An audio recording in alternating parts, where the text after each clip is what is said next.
I guess I haven't been doing much of my Mercury retro countdown. It's come in and out of like, it's not so much do I want to do it, it's do I want to talk about the stuff that has been happening. You know what I mean? That's funny. This little, I get these, oh man, it was like over 10 years ago, probably like 14, 15-ish years ago, I signed up for horoscopes.com in one of my emails, and it still sends me, it's only a partial daily horoscope, and it's not overly accurate, but I know that it's mostly, at this point, like, it's just a reminder of how much I've loved astrology for a really long time, especially because of my DM, but I thought I'd read it to you real quick. It says, so what happens today affects your tomorrow, so seek guidance to lead your fate in the right direction. A tarot reading allows you to take control by seeing various elements that play a role in your life, in the present and in the future. Gain a glimpse into the future today with Gifted Tarot Reader. It's funny because I didn't even expect that to take control, right? And what are we talking about right now? Like releasing the fear of feeling controlled, of feeling like others are controlling you.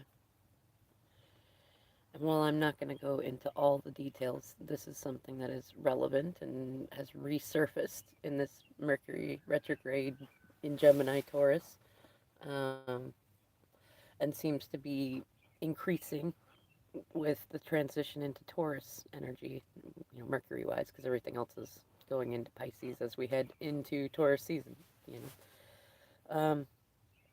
But no, I find that, well, first of all, this is going to be a short video. I have jobs to get to and things that I like to attend to. And yeah, but I find that a lot of times a very common trauma response to having grown up in trauma. And when people that have been through a lot of trauma are feeling that trauma wound like reopened, whether by valid reason or just by perception, a lot of times it becomes this, you know, everybody's trying to control me thing. And you can't control me, you can't do this, you can't do that. And in our own family, like because of my DM, like that's a pretty famous thing. Both of our kids know him for, and me, is that you can't control me. Like you say, hey, could you feed the kids? And it's you can't control me, And it's like, there's definitely a big difference. We talked about things in therapy about that too. Like, there's a big difference between someone who's saying, hey, this isn't healthy. We need to do this to make sure that the kids are good, or we need to do this to take care of ourselves. We need to communicate. We need to do this. We need to do that. And you could tell that it becomes a trauma response, like a psychological thing within yourself when you're being asked to do things that are healthier, that are especially when it comes to parenting and children, but even your own situation, like when it feels like that's someone trying to control you, that's your sign that you need to release control. And like through this journey, it's like beautiful, though it's definitely a roller coaster at times. Like there's rides through the funhouse mirrors that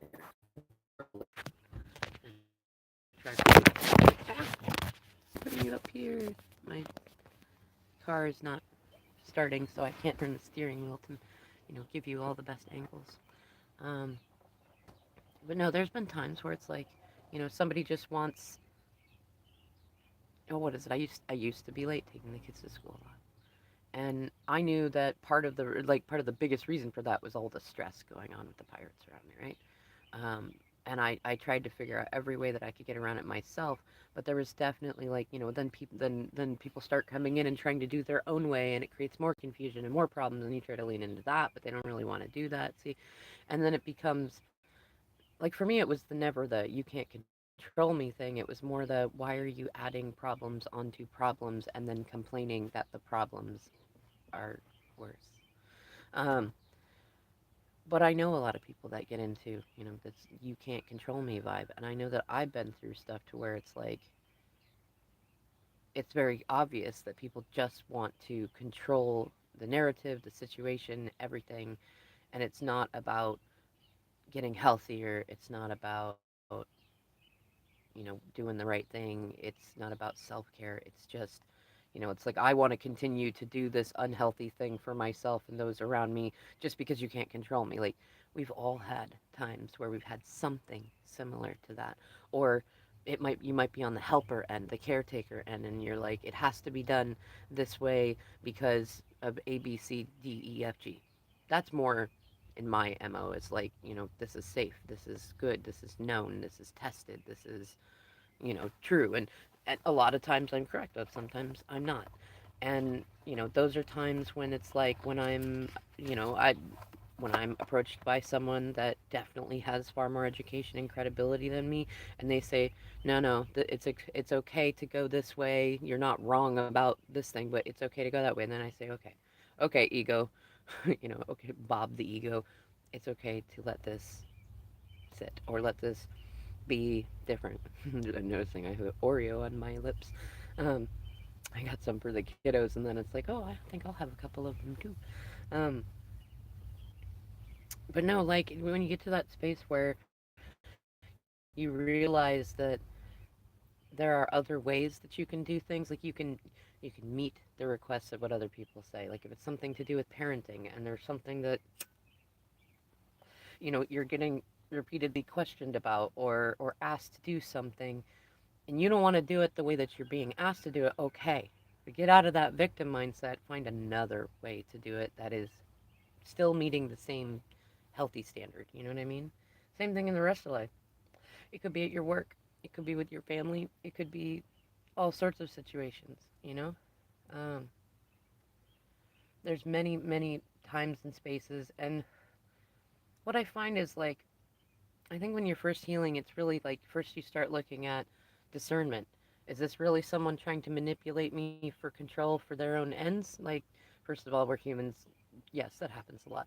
But you discern, is it really that? Or is this something that I'm getting feedback about that I need to improve on, that it's for me to work on, or a space where I can release control, you know? And the the best thing I think is not to overly focus on too much discernment at first. It is good to know, but the best ways to start releasing control is to look at, like, for one thing, how are you thinking about it? They always say, you can't control the weather, you can't control other people or their choices or the things that they do, but you can control yourself. You can control how you feel. You can control how you think. And that takes a little bit of practice too. Consistent practice. You don't have to whack yourself over the head with it. But it's like, get to a space to where it's like you may be justified, valid, right, righteous, all those things in a moment, and you want to take an action, you want to do a thing, or you don't want to do a thing or take an action. And it's in that moment to stop and be like, okay, how am I feeling about this? Am I feeling controlled? Am I feeling pressured? Am I feeling trapped? Am I feeling demeaned, invalidated, told what to do, whatever thing? And then maybe stop and think about, like, where's this coming from? Was I treated like this a lot as a kid? Did I experience a lot of this in adult relationships?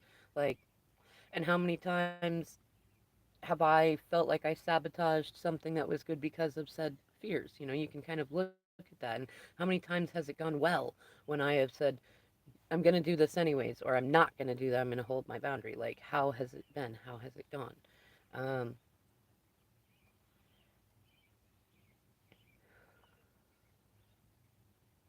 Sorry, something just popped into my head of somebody that I know is in this energy. I don't think she's going to get to a place of necessarily releasing control. It's kind of one of those, at some point there will probably be, fine, I give up here, just do it, just do what you want kind of thing. But otherwise, that's not quite releasing control. That's more like you can only hold on to the energy of trying to control things for so long. Like if you try to, it's like sand. The more you try to hold on to it, the more it slips out of your hand. You know what I mean?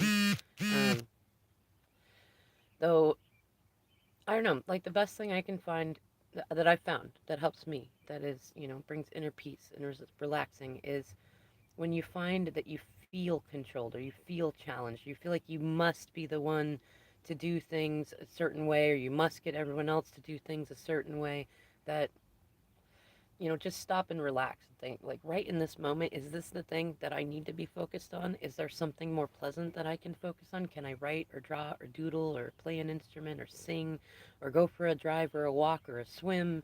Can I talk to a friend that's not going to build up this story of feeling controlled in my head?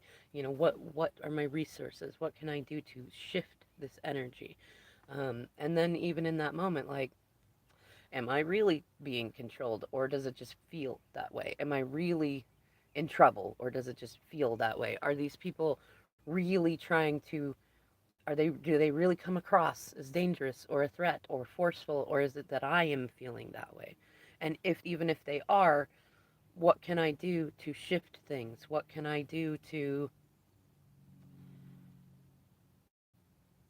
That's funny. And another thing popped in. It's like, oh yeah, somebody else who's trying to. Yeah, it's like I feel like it's like Mercury and the cosmos is like, yep, there's this and there's that, there's this. But it's like you're not getting what you want. You're not getting a space cleared the way you want it. You're not getting people, cooperating. You're not getting this. You're not things are not going in the time frame that you would like them to go and things like that. Like stop and think about it. Like this is usually an ego thing. It's usually a you thing, a me thing. You know what I mean? Like you can get to that space and go, okay, all right, I own my bit of it. And then you might be in a space where you're like, but nobody else is owning their stuff, and it's like, no, no, that's in the realms of what you cannot control, and to dwell on it is only going to bring you back into low vibes, and you're not going to be able to manifest the action or the goal or the new situation that you want if you're down here in low vibes focusing on the fact that even if you change, no one, the others aren't showing you in this moment that they will. And that's another thing to look at too, is like look at how many times that you've made positive changes when you had others being like, no, they'll never do it, or they can't do it, or they won't do it. You did it. Why not hold space in a higher realm of vibration for the same people that you currently or previously were in a space of like, no, they'll never change. It'll never happen. No, no, no, no. They're always going to be like this. Like you're retelling that story. That is you holding control over, the vibrations of others. And you can't, there's no assertion, but you can definitely affect another's vibration. But more importantly, you affect your own in that way. So, and remember too, was it Maverick say, I'm every woman, it's all in me, right? We are all every woman, every man, every third gender, and vice versa. So when you feel triggered by someone else, you feel controlled by somebody else, it's usually a reflection of something that you're doing or have done or, are going to do in said situation, whatever it is. Um, in any case, it is good to get into the practice of releasing control often. To release both feeling controlled, releasing trying to control things, releasing avoiding things that need to have your attention, releasing procrastination, releasing placation, releasing, different ways of trying to control situations without losing all self-control. I think that oftentimes when we're in an unhealthy cycle, we go from like trying to grip everything with an iron fist to fuck it, I'll just let it all fall down. Which I don't know. Sometimes that's good. Like let the tower fall and then look at where the pieces are and which ones do you want to pick back up. Do you want to pick back up the one where you're trying to hold it with an iron fist? Do you want to put it down? Like what do you want to do? But that's not a really healthy cycle to continue on in. You know what I mean? Um, I'm gonna go ahead and leave this here. It's definitely time to follow these morning bird chirps and keep up on my own journey of self control and releasing control and finding gratitude and keeping the faith. So I hope that this helps some of y'all. It's just a little nugget. And thank you for liking, sharing, watching, subscribing, and all your comments.